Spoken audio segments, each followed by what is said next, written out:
dari tempat ini. Ya Tuhan yang mengerti akan keadaanmu. Saya sebagai hamba Tuhan tidak mengerti apa yang Kau alami, namun Tuhan kita tahu. Mata Tuhan tertuju pada setiap kita pada pagi hari ini. Ya Tuhan yang tak pernah melepaskan Engkau, Tuhan yang tak pernah membiarkan kita sendirian, Tuhan yang datang menyembuhkan sakit penyakitmu.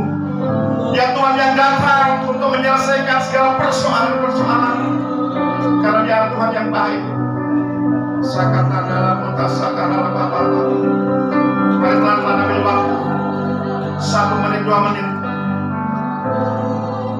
bermasmur buat Tuhan,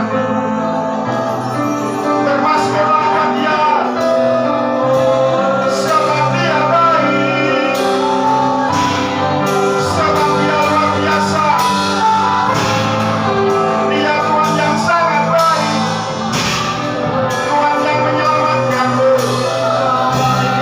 Tuhan yang mencukupi kebutuhanmu. Bermasmurlah, sebab Dia baik.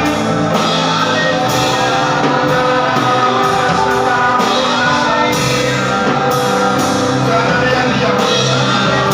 Berbicara oleh Tuhan, bermasmur kepada Tuhan. Gunakan semua pikiran,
Dia Tuhan itu makasih Bapa.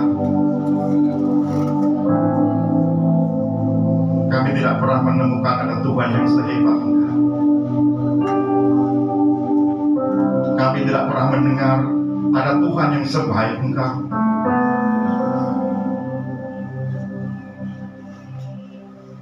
Sungguh malam pagi hari ini hati kami melimpah dengan ucapan syukur, karena sampai detik ini Engkau masih terus menopang kami, memberkati hidup kami, mencukupi apa yang kami butuhkan. Sampai detik ini Tuhan, Engkau tidak pernah mengecewakan kami. Terima kasih Tuhan untuk kesetiaan-Mu. Terima kasih untuk kesetiaan-Mu Yesus. Sungguh kami bangga mempunyai Tuhan yang seperti-Mu. Terima kasih Bapa. Tiba waktunya kami membuka telinga kami lebar-lebar, membuka hati kami lebar-lebar untuk kita berikan kebenaran firman. Berfirmanlah buat kami Tuhan. Kami siap mendengarkan dan kami mau diajar supaya kami diberkati. Bahkan hidup kami menjadi berkat buat banyak orang di luar sana.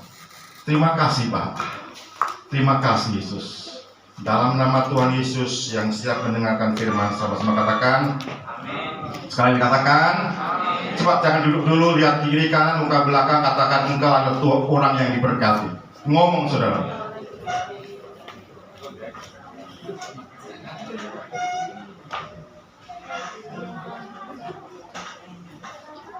Shalom.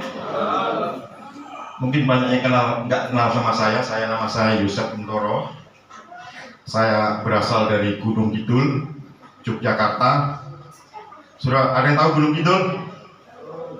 Kalau orang Jogja bilang Gunung Kidul itu Yogyakarta lantai 2, karena di atasnya naik gitu dari kota Jogja.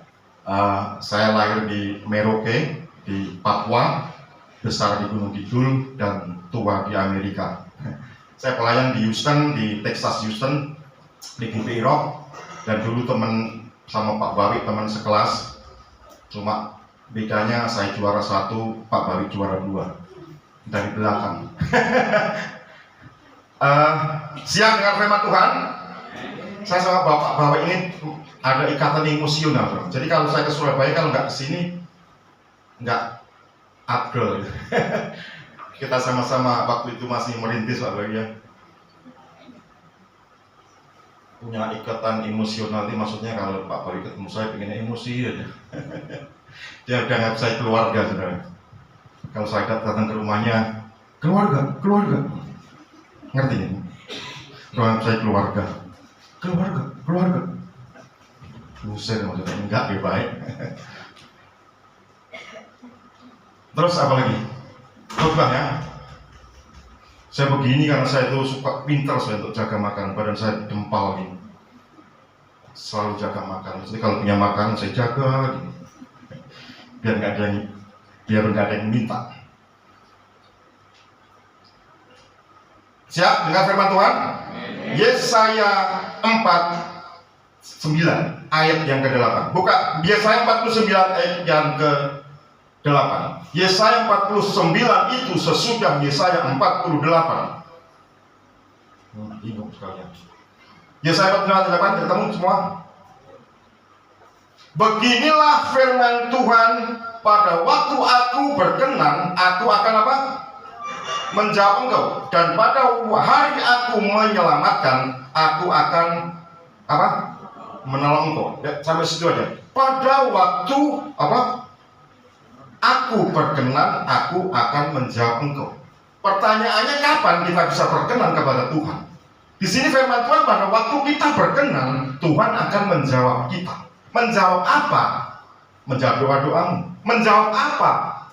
Menjawab pergumulanmu. Menyembuhkan sakit penyakit, memberikan kemenangan kepadamu.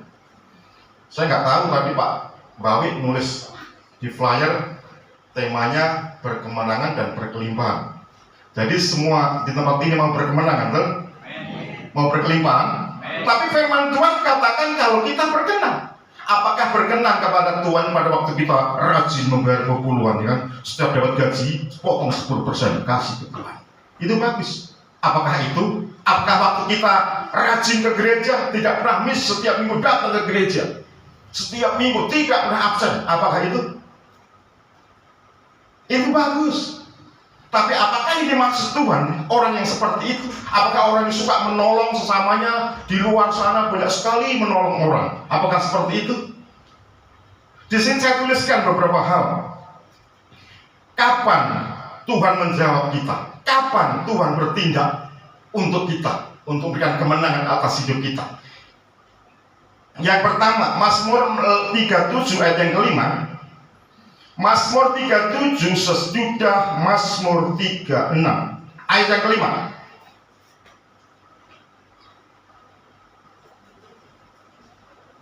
Disitu katakan, serahkanlah apa saudara? Hidupmu kepada Tuhan dan percayalah kepadanya. Terus apa? Dan ia akan bertindak. Serahkanlah hidupmu kepada Tuhan, ya kan? Nanti Tuhan akan bertindak. Nah, berserah kepada Tuhan itu seperti apa? Kadang kita lebih percaya kepada sopir bus daripada kita percaya kepada Yesus, kepada Tuhan. Betul-betul. Coba kalau saudara naik bus dari Surabaya mungkin mau ke Jogja, ya kan? Begitu naik bus, ya kan? Kita tidur mau, saudara nggak takut kan kalau bus itu mau ditabrakkan pohon asem mungkin ya? Saudara tidak takut kalau bus itu mungkin mau dimasukkan ke dalam jurang. Padahal nyawa saudara ada di dalam bus itu. Saudara bisa menyerahkan nyawamu yang dalam bus itu kepada sopir. Saudara, Tuhan yang kita ikuti ada Tuhan yang luar biasa, amin. Tuhan yang luar biasa. yang tidak pernah mengecewakan kita. Terkadang ya, kalau kita mengalami persoalan, masalah, kita nggak bisa untuk menyerahkan masalah kita kepada Tuhan. Namanya serahkanlah hidup, dikatakan hidupmu. Di dalam hidup ada apa? Ada pekerjaan. Di dalam hidup ada apa? Ada anak, ada istri, ada sekolah, ada apa lagi? Ada masalah. Itu Tuhan mau supaya apa? Serahkanlah hidupmu kepada Tuhan. Jangan kayak orang Jawa, dikasih kepala tapi dipegangi ekornya. Itu bukan berserah, lain bersatu. Semuanya terserah Tuhan. Biar tugasnya Tuhan yang menyelesaikan persoalan itu. Dikatakan serahkanlah hidupmu kepada Tuhan dan Dia akan bertindak. Tahun 2020 saya masuk rumah sakit 2 minggu saudara. Waktu itu baruannya Covidnya baru tinggi-tingginya itu. Saya masuk rumah sakit 2 minggu. Saya koma 2 hari. Saya nggak punya penyakit apa-apa, tapi saya bisa koma 2 hari, nggak sadar 2 hari. Dan saya lihat berita di sana sini, kalau lihat berita orang banyak sekali mati. Puluhan ribu mati gara-gara kena Covid. Bahkan kakak sepupu saya, itu ada kakak supaya adiknya dia meninggal gara Covid. Saya apakah saya aku hidup mau sampai di sini? Secara manusia takut dengar berita yang seperti itu, takut. Aku sudah koma 2 hari. Benar saudara. Dan waktu saya koma itu, bukan saya sadar dari koma itu, ada orang yang dekat yang datang kepada saya. Saya kira dokter. Kira-kira jam 2, jam 3 itu datang kepada saya. Pakai jubah dokter itu, tapi kulitnya negro, kurang hitam gitu. Dia bilang gini, kalau kamu operasi hari ini, kamu mati. Aku sampai bukan ini, aku kenapa? Saya juga nggak berani dengar berita lagi, nggak berani lihat YouTube dan berita, nggak berani lagi. Akhirnya saudara, apa saya lakukan? Saya duduk berdoa. Tuhan, hidup saya adalah milik-Mu. Hidup saya ini kepunyaan. Kalau Engkau akan panggil aku saat ini, aku sudah siap. Aku serahkan benar-benar hidup ke dalam tangan kuasa-Mu. Habis saya berdoa ini benar lega, saya lega, plong banget, lega.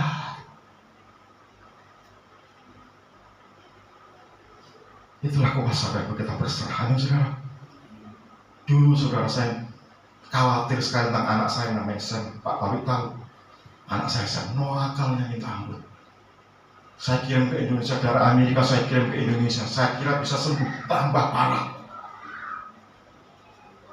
Bukan tambah sembuh, tambah berantem sana sini. Tak tarik lagi ke Amerika. Di Amerika baru datang pagi, baru masuk ke Amerika pagi, sore ini datang ke polisi. Malamnya, gara-gara Pak ambil kunci mobil bapaknya, keluar, ya kan? Katanya lapar. Terus begitu keluar, dipikir masih di Indonesia. Dia nyetir di sebelah kiri begini. Ada polisi dari sana. Loh, kenapa kamu di sebelah kiri? Dia pikir masih di Indonesia. Karena kebiasaan nyetir di kiri di Indonesia. Ketangkep polisi. Keluar duit buat nebus anak ini. 2 hari kemudian ini pas mau tahun baru. Malam tahun baru, mabuk, nggak tahu dapat pistol dari mana, keliaran di jalan-jalan bawa pistol, ketangkap polisi lagi, $13.000 pelayan. Padahal waktu itu saya nggak punya duit, harus ngeluarin. Secara manusia, ini anak itu mau jadi apa ini kalau udah, ya kan? Secara manusia saya khawatir, saya takut, namanya anak, betul? Anak nakal kayak gitu. Tapi setelah saya selalu berdoa. Tiap saya berdoa, saya sebut anak ini. Tuhan, saya nggak bisa apa-apa. Saya serahkan anak saya ke dalam tangan kuasa. Engkau yang bisa, Engkau yang mampu. Dan saat ini dia sudah punya istri dan punya anak. Saya sudah punya cucu, saudara. Dan hidupnya berubah. Dia tanggung jawab sekali sama anak dan istrinya. Saya kira anak saya tidak akan bisa berubah. Jangan pikir kalau anaknya pendeta itu baik-baik semua, enggak, saudara. Anaknya pendeta juga ada yang nakal, banyak sekali yang nakal, termasuk anak saya. Tapi pada waktunya Tuhan pulihkan. Amin, saudara. Pak Bawi tahu anak saya kayak apa nakalnya. Kemarin saya nyetir dari Houston ke Georgia, ke Atlanta, itu Kalau lurus nggak berhenti 13-14 jam. Saya nyetir, saya mau karena ulang tahun anak saya lihat. Saya senang sekali melihat anak saya berubah. Saya peluk, saya nangis, dia juga nangis. Saya mau mengasihi. I love you, son. I love you too, Dad. Luar biasa. Serahkan itu kepada Tuhan. Amin, saudara. Yang saudara lihat itu mustahil, buat Tuhan tidak mustahil. Tuhan hanya mau kita berserah kepada Tuhan. Serahkanlah hidupmu dalam hidup ada pergumulan. Sekarang apa pergumulan? Pekerjaan, jodoh. Buat Tuhan itu kecil, saudara. Buat Tuhan itu kecil. Kalau sudah berserah, tugasmu ya berdoa, melakukan, menyembah, memuji Tuhan, memuliakan Tuhan. Itu tugasmu. Kalau sudah bersaing, serahkan Tuhan. Tuhan akan campur tangan, benar? Tuhan akan menyelesaikan semuanya. Apa mungkin, Pak? Saya kan orang kampung, orang miskin. Apa mungkin saya bisa berhasil? Siapa bilang? Saya orang Gunung Kidul. Saudara saya 8. Saya gak pernah berpikir saya bisa pelayanan di Amerika. Saya sebenarnya waktu saya ke Amerika itu dikirim dari gereja di Jakarta. Dikirim saya untuk melayani di Amerika. Saya gak pernah berpikir seperti itu. Amin. Kita di mata Tuhan sama, derajat kita di mata Tuhan sama. Tidak ada Tuhan mengasihi tapi Tuhan membenci, tidak ada. Tuhan kita Tuhan yang luar biasa. Kita bisa berhasil, amin. Jangankan cuma jodoh, jangankan cuma pekerjaan, cuma kadang kita kurang berserah ya. Karena kita meragukan Tuhan, apa benar Tuhan itu bisa? Apa benar Tuhan itu mampu? Betul-betul. Miskin itu alkitabiah, tapi miskin selamanya itu pasti ada sesuatu yang salah dalam hidup kita. Benar. Kekurangan itu alkitabiah, masalah itu alkitabiah, ada dalam Alkitab semua itu. Miskin ada, apa kekurangan juga. Tapi kalau masalah terus ada dalam hidupmu, ada sesuatu yang salah dalam hidup. Kita harus introspeksi. Yang pertama, mungkin kurang berserah kepada Tuhan. Jelas firman Tuhan katakan, serahkanlah hidupmu. Hidupmu semuanya, masalahmu, anakmu, ya kan, kenakalan anakmu, suamimu, pekerjaanmu, jodohmu, semua. Nanti kalau sudah berserah dan saudara tidak berdoa, tidak jawab Tuhan, salahkan Tuhan. Salahkan Tuhan. Mungkin Pak Baik belum pernah mengerti pengalaman saya waktu saya kuliah. Saya 3 hari pernah gak makan waktu saya kuliah. Ini beneran. Sampai saya itu di belakang kampus itu ada kantin. Saya deket-deket teman, siapa tahu ada yang ngajak makan. Gak ada yang ngajak makan. Sampai segitunya. Di belakang, Pak Baik tahu, di belakang itu ada meja gede untuk makan untuk makan mahasiswa itu. Saking laparnya sudah hari yang ketiga itu. Biasanya anak-anak yang orang punya duit ya, dia catering. Dan kalau dia pelayan keluar kota, catering itu nggak dimakan di situ. Saya cari itu mungkin ada makanan yang nggak dimakan. Tapi waktu itu nggak ada, berapa hari itu nggak ada, semuanya dimakan. Biasanya ada 1 gitu. Ya. Saya lapar banget. Akhirnya saya berdiri di tengah malam, saya berdiri di meja itu. Apa yang saya katakan sama Tuhan? Tuhan, saya dulu jadi beriman, nggak pernah kelaparan. Kenapa saya sekarang ikut Yesus kelaparan? Saya katakan gini, sampai saya mati gara-gara itu Tuhan, bukan saya yang malu, tapi Tuhan yang malu. Saya mau mati, saudara. Kalau saya sampai mati kelaparan gara-gara ikut Tuhan, bukan saya yang malu, tapi Tuhan yang malu. Jangan gitu, ini gak bagus ya. Saya katakan seperti itu. Masa ikut Tuhan mati kelaparan? Akhirnya saya minum air buat biar kenyang, air tok isinya. Langsung masuk, saya sekamar dengan Pak Hirman. Terus apa saudara yang terjadi? Pagi-pagi ada wesel di selipan bawah pintu loh, tadi. Di bawah pintu sudah ada wesel 90.000 zaman dulu. Itu udah banyak banget, kok nggak pernah punya duit. 90.000 itu banyak banget. Sebelum kuliah saya jalan kaki beli nasi pecel. Ayo saudara, itu luar biasa Tuhan kita. Jangan pernah meragukan Tuhan kita. Jangan pernah meragukan. Kalau saya punya Tuhan yang suka bohong, dari dulu saya sudah tinggalkan dia. Buat apa? Amin. Sekarang kan hidupmu masalah terus, persoalan terus, ini miskin kok terus menerusan, tidak berhentinya. Coba introspeksi.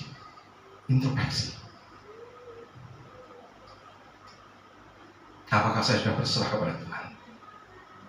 Saya banyak sekali kesaksian saya itu kita mengiring Tuhan. Kenapa saya lihat anak saya seperti itu? Saya karena memang hukum tabur tuai dalam Alkitab itu benar, saudara. Apa yang kamu taburnya ke Tuhan. Pada waktu saya muda, nakalnya minta ampun. Kakak buku saya tahu nakalnya kayak apa. Hingga anak saya seperti itu, saya terima. Tapi saya tak akan pernah berhenti berdoa untuk anak ini. Pada waktunya akan berubah. Amin. Pada waktunya saudara, Tuhan akan berkata saudara. Jangan pernah menyerah, amin. Kita berdoa berserah sungguh-sungguh kepada Tuhan. Tuhan, saya serahkan pacarku dalam tangan kuasa. Saya punya kakak sepupu yang sekarang hidup di California. Dia sudah kena kanker stadium 4 udah. Vonis dokter kanker stadium 4. Mungkin ini restoran udah lama. Tapi saya diingatkan itu supaya jadi berkat, supaya buat inspirasi saudara. Kakak sepupu saya itu udah kanker stadium 4. Itu kayaknya mustahil sembuh, kan? Tapi saudara, dia karena udah kayak capek, kena sakit seperti itu, saudara, karena udah capek ya saudara. Disuruh kemo nggak mau minum obat, kan sudah berapa kali operasi, nggak mau minum obat, nggak mau kemo. Dan apa yang dia lakukan? Dia bilang gini, Tuhan, sisa hidup saya ini saya akan pakai untuk menyenangkan Tuhan. Dengan cara apa? Dia cuma ikut ibadah, menyembah Tuhan. Dia bahkan tidak berdoa untuk kankernya. Menyembah Tuhan, baca Alkitab, mengenal lagu-lagu puji-pujian. Dan apa yang terjadi, saudara? Dia benar, hidupnya cuma pengen menyenangkan Tuhan itu saja. Karena dia tahu mau mati. Bahkan dia tidak berdoa untuk kankernya. Dan apa yang terjadi? Kanker itu benar-benar lenyap, saudara. Hilang begitu saja. Hebat nggak Tuhan kita? Wow. Jangan pernah meragukan kehebatan Tuhan. Jangan pernah. Agak lama nggak apa ya, supaya sudah diberkati sudah. Benar, saya kepingin semua diberkati Tuhan, dipulihkan. Diberkati Tuhan bukan secara rohani saja.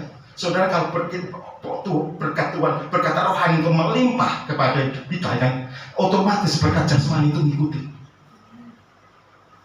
Orang rohani miskin itu Alkitabiah, tapi kalau miskin selamanya itu tidak Alkitabiah. Ingat Ayub, ya kan? Ayub mengalami persoalan, tapi tidak selamanya. Ayub sengsara, tapi tidak selamanya. Semua tokoh-tokoh yang ada dalam Alkitab mengalami kesengsaraan, tapi tidak selamanya. Kalau selamanya sudah mengalami persoalan, terus miskin, terus itu ada sesuatu yang tidak benar dalam ini. Di hidup benar itu. Tuhan berjanji, masa Tuhan bohong? Serahkanlah hidupmu kepada Tuhan, ya kan? Dan Dia akan bertindak, menjawab doamu, memberkati engkau, menyembuhkan sakit penyakitmu.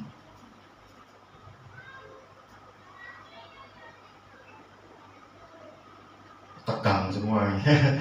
Coba lihat kiri kanan ke belakang, berserah kepada Tuhan. Ngomong berserah, salaman, ngomong berserah ya, gitu.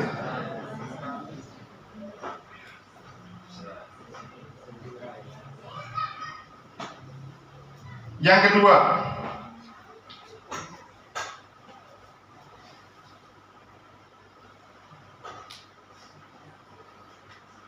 tadi yang pertama apa? Tuhan akan bertindak kalau kita berserah ya. Yang pertama, yang kedua, 1 Samuel 17 ayat yang ke-44 sampai ke-46 ya. 3 ayat aja. 1 Samuel 17 ayat yang ke-44. Saya bacakan. Ini agak panjang, saudara mengerti ya. 1 Samuel 17 ayat 4. Pula orang Filistin itu. Orang Filistin ini siapa saudara? Ini Goliat ya, Goliat. Berkata kepada Daud, hadapilah aku, maka aku akan memberikan dagingmu kepada burung-burung di udara dan kepada binatang-binatang di padang. 45. Tetapi Daud berkata kepada orang Filistin itu, ini Daud berkata kepada siapa? Goliat, engkau mendatangi aku dengan pedang dan tombak dan lembing, tetapi aku mendatangi engkau dengan nama Tuhan semesta alam, Allah segala barisan Israel yang kau tantang itu. 46. Hari ini juga, ini perkataan Daud, hari ini juga Tuhan akan menyerahkan engkau ke dalam tanganku, dan aku akan mengalahkan engkau dan memenggal kepalamu dari tubuhmu. Hari ini juga aku akan memberikan mayatmu dan mayat tentara orang Filistin kepada burung-burung di udara dan kepada binatang-binatang liar, supaya seluruh bumi tahu bahwa Israel mempunyai apa? Allah. Ini pada waktu Daud berhadapan dengan Goliat. Sudah tahu Goliat itu siapa? Goliat itu adalah tentara. Nah, namanya tentara itu sudah pasti orang yang dipersiapkan untuk berperang, betul? Yang kedua, Goliat ini adalah seorang pendekar. Tahu pendekar itu apa? Pendekar adalah orang yang ahli bela diri. Terus yang ketiga, Goliat ini gede, betul kan? Dia raksasa. Katakan kayak 6 feet, tinggi sekali. Bahkan jarinya itu 6. Gede banget, saudara. Dan Daud itu siapa? Dia mungkin bahasanya sekarang masih bocil, ya kan? Masih kemerah-merah, masih anak kecil. Secara kasat mata tidak mungkin Daud bisa melawan Goliat, betul? Tidak akan mungkin Daud bisa melawan Goliat. Dia pendekar, dia tentara, bahkan besar, dia tentara luar biasa. Jadi ini berbicara apa, saudara? Tuhan akan bertindak kalau engkau mengandalkan Tuhan. Daud ini mengandalkan Tuhan. Dia nggak fokus kepada gedenya Goliat, nggak fokus kepada hebatnya Goliat, tapi dia fokus kepada Tuhan. Dia percaya bahwa Tuhan akan menyerahkan Goliat kepada Daud. Jadi yang kedua, fokus kepada Tuhan atau mengandalkan Tuhan, dan Tuhan akan bertindak. Amin.